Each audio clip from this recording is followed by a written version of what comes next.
बहुत बहुत शुभकामनाएं। आप सभी को दिवाली की बहुत शुभकामनाएं, आपके सारे दर्शकों को। और मैं ये उम्मीद करूंगा कि जो पिछला एक साल हमारा और आप आवाज़ के साथ आपका इतना अच्छा एसोसिएशन रहा, इस साल भी वो कंटिन्यू करेगा। तो इस साल की सबसे बड़ी बेट क्या है आपकी?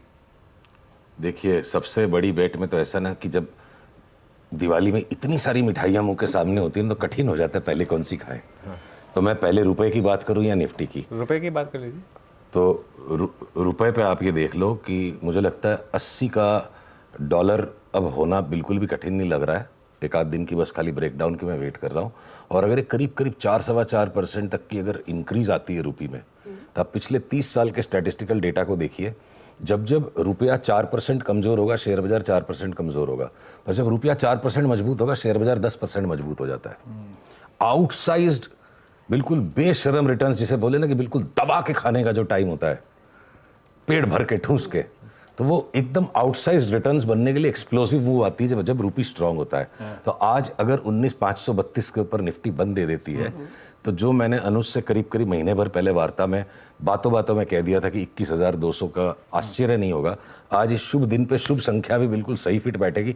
19,532 के ऊपर का बंद आया तो ऑटोमेटिकली हमारा कॉल है निफ्टी 21,200 के पहले रुकेगी नहीं। बहुत सारी मिठाइयाँ, मतलब इस समय स्टॉक बहुत सारे ढेर सारे ऑप्शन नजर आ रहे हैं आपको। हम लोग जो कह रहे थे, एक्सपर्ट्स कह रहे थे कि अब वो चुनने में मुश्किल हो रहा है फंडामेंटली। ऐसी कोई दिक्कत नहीं है, बहुत मिठाइयाँ हैं बाजार में। बिल्कुल। कौन सी मिठाई खिलाओगे? कौन सी खानी है पहले? देखिए, ऐसा है ना, ये दिवाली का दिन है, आज देशी घी की मिठाइयाँ खाने का टाइम है। ये चॉकलेट्स, एक्लेयर्स, वेफल्स तो ये सब पूरा करके एकदम साल भर खाते रहते हैं। हाँ बिल्कुल।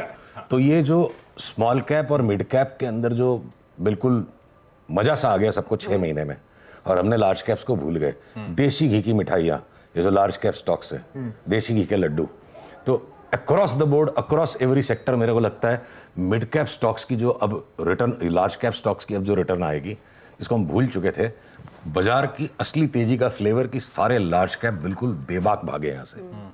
एक ऑटो के सेक्टर को छोड़ दीजिए, जहां मुझे सिर्फ लगता है टाटा मोटर्स 25% बढ़ सकता है निवेश करने के लिए, या 3 महीने का व्यू ले, क्योंकि ब्रिटिश पाउंड यहाँ से 10% स्ट्रांग होगा। और ये फंडामेंटली अनजस्टिफाइड है कि ब्रिटिश पाउंड बढ़ेगा तो JVLR की एसेट्स की वैल्यू यहाँ आ जाएगी और अदर इनकम बढ़ जाएगी। पर 25 साल से बाजार अगर यही कर रहा है तो हमको ये करना पड़ेगा कि 10% अगर GBP बढ़ेगा रुपये के सामने, तो टाटा मोटर्स 25-30% बढ़ना है। बस एक टाटा मोटर्स को आप ऑटो में तेजी का घोड़ा ले लो, बाकी सारे नरम नरम से हैं। और बैंक्स को छोड़ दो, बैंक्स मेंटेनेंस रिटर्न दे। बाकी आप चाहे इंजीनियरिंग में देखो, चाहे वो सीमेंस है, ABB है, कमिंस है, सब न्यू हाई की तरफ भाग रही है चार्ट्स। मेरे हिसाब से हो गया रिवर्सल। कंज्यूमर स्पेस में आप आओ तो बाटा लगता है यहाँ से 50% बढ़ जाएगा। बाटा जैसा स्टॉक 50% बढ़ जाएगा, मतलब हो गया ना देशी घी का लड्डू। रॉन्ग भी अगर कोई हो गया 10-20 दिन के लिए, तो बाटा जैसी बढ़िया कंपनी में रॉन्ग हुआ।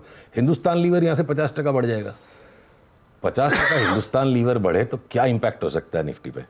रिलायंस 50% बढ़ जाएगा।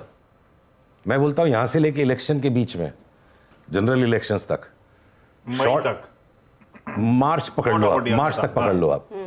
मेरे को लगता है कि ये शॉर्ट करने वाला जो बाजार में ना इस टाइम पे जो भी शॉर्ट करने के लिए आइडियाज को खोजेगा, वो वाली बात होगी कि लक्ष्मी जी माथे पे टीका लगाने आई और आप उस टाइम पे साबुन से मुंह धोने चले गए। ओके।